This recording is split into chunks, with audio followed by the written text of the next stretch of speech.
জানিয়ে দেব সর্বশেষ আপডেট বাংলা সংবাদ। শুরুতেই শিরোনাম। দিল্লিতে বাংলাদেশ হাই কমিশনের নিরাপত্তা জোরদার। ১৬ দিন পর তালা ভেঙে নয়াপল্টনে বিএনপি কার্যালয়ে নেতাকর্মীরা। কোথায় রয়েছেন শেখ হাসিনা? ফ্লাইট রাডারে ধরা পড়ছে না অবস্থান। এবং সর্বশেষ দেখবেন, এবার অন্তর্বর্তীকালীন সরকার প্রধানের নাম প্রকাশ, সরকার যেভাবে গঠন হবে। এতক্ষণ শুনছিলেন সংবাদ শিরোনাম, এখন থাকছে বিস্তারিত। প্রধানমন্ত্রীর পদ থেকে সদ্য পদত্যাগ করা শেখ হাসিনাকে বহনকারী উড়োজাহাজ ভারতের রাজধানী নয়াদিল্লিতে অবতরণ করেছে বলে দেশটির গণমাধ্যম ইন্ডিয়া টুডের লাইভে বলা হয়েছে নয়াদিল্লির কাছে গাজিয়াবাদে সেনাবাহিনীর হিন্ডন এয়ারবাসে স্থানীয় সময় ৫টা ৩৬ অবতরণ করে শেখ হাসিনার বিমান। ভারতের সেনাবাহিনীর কর্মকর্তা তাকে স্বাগত জানান। সেখান থেকে লন্ডনের উদ্দেশ্যে রওনা দেবেন তিনি। একটি সূত্র জানিয়েছে, শেখ হাসিনা কয়েকদিন দিল্লিতে থাকবেন, এরপর তিনি লন্ডনে যাবেন। এর আগে বাংলাদেশের সাবেক প্রধানমন্ত্রী শেখ হাসিনা ঢাকা থেকে পালিয়ে গিয়ে ভারতের উত্তর পূর্বাঞ্চলীয় শহর আগরতলায় অবতরণ করেছিলেন। আজ সোমবার বিকেলে ভারতীয় সম্প্রচার মাধ্যম CNN নিউজ 18 এ তথ্য জানিয়েছে। ১৫.৫ বছর বাংলাদেশের রাষ্ট্র ক্ষমতায় অধিষ্ঠিত আওয়ামী লীগ সভাপতি শেখ হাসিনা তুমুল গণ আন্দোলনে পদত্যাগ করে দেশ ছেড়েছেন। সোমবার ৫ আগস্ট দুপুর ২:৩০টার দিকে তিনি দেশ ছাড়েন। এর মধ্যে বিভিন্ন রাজনৈতিক দল ও সুশীল সমাজের প্রতিনিধিদের সঙ্গে বৈঠক করে অন্তর্বর্তীকালীন সরকার গঠনের উদ্যোগ নেয়ার কথা জানিয়েছেন সেনাপ্রধান ওয়াকারুজ্জামান। তিনি বলেছেন, প্রতিটি হত্যা অবিচারের বিচার হবে, সবার চেষ্টায় দেশের শান্তি ফিরে আসবে। মানব জমিনের প্রধান সম্পাদক মতিউর রহমান চৌধুরীকে দেশ ছাড়তে বাধ্য করা হয়। ছাত্র আন্দোলন যখন তুঙ্গে, তখনই এক বিকেলে বিশেষ জায়গা থেকে ফোন আসে, আপনি বড্ড বাড়াবাড়ি করছেন। আপনার পত্রিকা উস্কানিমূলক যত সব খবর প্রকাশ করছে, বিশেষ করে অনলাইনে এমন সব খবর দেওয়া হচ্ছে যা বিরক্তিকর। আপনি নিজেকে শুধরান, না হয় আপনাকে তুলে নেওয়া হবে। একাধিকবার ফোনে এই হুমকি আসে। এক পর্যায়ে মতিউর রহমান চৌধুরী দেশত্যাগের সিদ্ধান্ত নেন, অফিসে যাওয়া থেকে বিরত থাকেন। কিন্তু শত চাপের মধ্যেও মানব জমিন মাথা নত করেনি। সিদ্ধান্ত অনুযায়ী ৩রা আগস্ট মতিউর রহমান চৌধুরী দেশ ছাড়তে বাধ্য হন। চাণক্যপুরীতে বাংলাদেশ হাই কমিশনের নিরাপত্তা বাড়িয়েছে দিল্লি পুলিশ। বাংলাদেশে সৃষ্ট পরিস্থিতির কারণে ব্যবস্থা নেওয়া হয়েছে বলে একজন কর্মকর্তা সোমবার বার্তা সংস্থা PTI-কে জানিয়েছেন। বাংলাদেশ থেকে পালিয়ে যাওয়া শেখ হাসিনা দিল্লিতে ইন্দিরা গান্ধী আন্তর্জাতিক বিমানবন্দরে অবতরণ করতে পারেন। এমন প্রেক্ষিতে ওই বিমানবন্দরের বাইরে নিরাপত্তা কঠোর করেছে পুলিশ। সোমবার সেনাপ্রধান জেনারেল ওয়াকারুজ্জামান ঘোষণা করেছেন, পদত্যাগ করেছেন শেখ হাসিনা, ক্ষমতা এখন যাচ্ছে একটি অন্তর্বর্তী সরকারের হাতে। দিল্লি পুলিশের এক কর্মকর্তা বলেছেন, বাংলাদেশ হাই কমিশনের বাইরে আরও ব্যারিকেড দেওয়া হয়েছে, বাড়ানো হয়েছে পুলিশের নিরাপত্তা। এর আগে গত দুদিনে কমপক্ষে ১০০ মানুষ নিহত হয়েছেন বাংলাদেশে। শেখ হাসিনার সরকারের পতনের পর দেশবাসীকে দেশের সম্পদ রক্ষার আহ্বান জানিয়েছেন বৈষম্যবিরোধী ছাত্র আন্দোলনের অন্যতম সমন্বয়ক সার্জিস আলম। সামাজিক যোগাযোগ মাধ্যম ফেসবুকে দেয়া এক স্ট্যাটাসে এ আহ্বান জানান তিনি।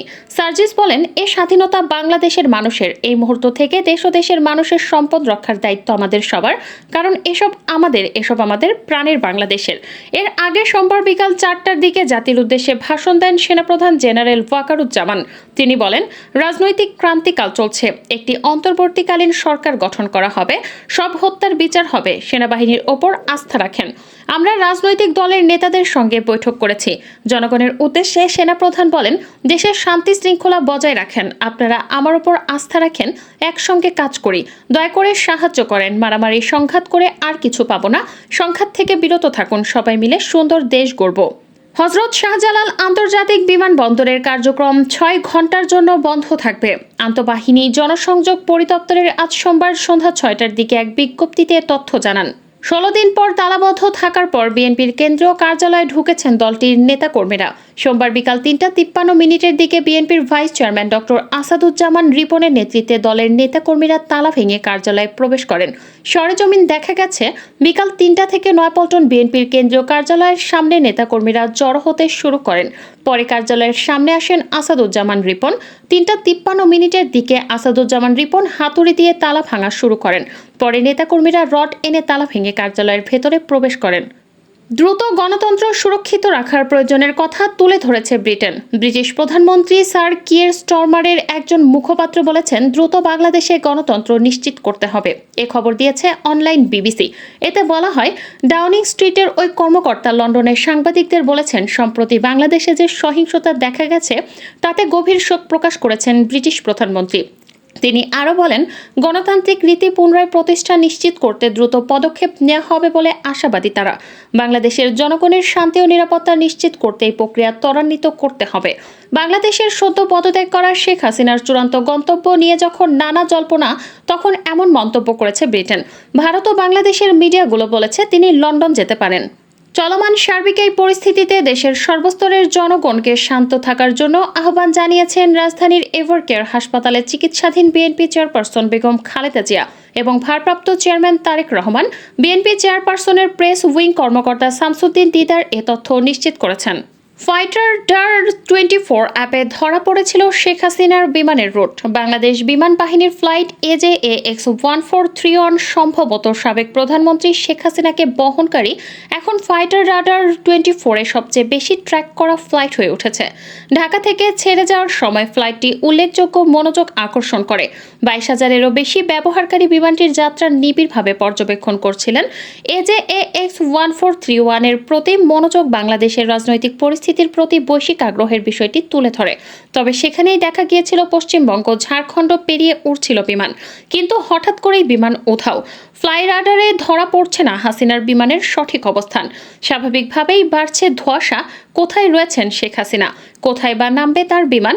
ওয়াকিবহাল মহল মনে করছেন, নিরাপত্তার খাতিরেই বন্ধ করে দেওয়া হয়েছে বিমানের যাত্রাপথ চিহ্নিত করার সুযোগ, যাতে নিশ্চিন্তে হাসিনাকে গন্তব্যে পৌঁছে দেওয়া যায়, সে কথাই মাথায় রাখা হয়েছে। বাংলাদেশের বর্তমান পরিস্থিতি নিয়ে উদ্বেগ প্রকাশ করেছেন পশ্চিমবঙ্গের মুখ্যমন্ত্রী মমতা বন্দ্যোপাধ্যায়। সেই সঙ্গে ভারতের এবং পশ্চিমবঙ্গের মানুষকে এই পরিস্থিতিতে শান্ত থাকার আহ্বান জানিয়েছেন তিনি। সোশ্যাল মিডিয়ার কোনো রকম উস্কানিমূলক বার্তা না ছড়ানোর আবেদন জানিয়েছেন মুখ্যমন্ত্রী। তিনি বলেছেন, গোটা বিষয়টি ভারত সরকার গুরুত্বের সঙ্গে দেখছে। দয়া করে এমন কিছু করবেন না যাতে ভারতের বা পশ্চিমবঙ্গের শান্তি নষ্ট হয়। প্রধানমন্ত্রীর পদ থেকে সদ্য পদত্যাগ করা শেখ হাসিনার পালানোর পরপরই ধানমন্ডিতে বঙ্গবন্ধুর স্মৃতি জাদুঘরে হামলা ও আগুন দেওয়া হয়েছে। একই সঙ্গে আওয়ামী লীগ সভাপতির কার্যালয়েও আগুন দেয় বিক্ষুব্ধ জনতা। সোমবার বিকাল 4টার দিকে এই আগুন দেওয়া হয়।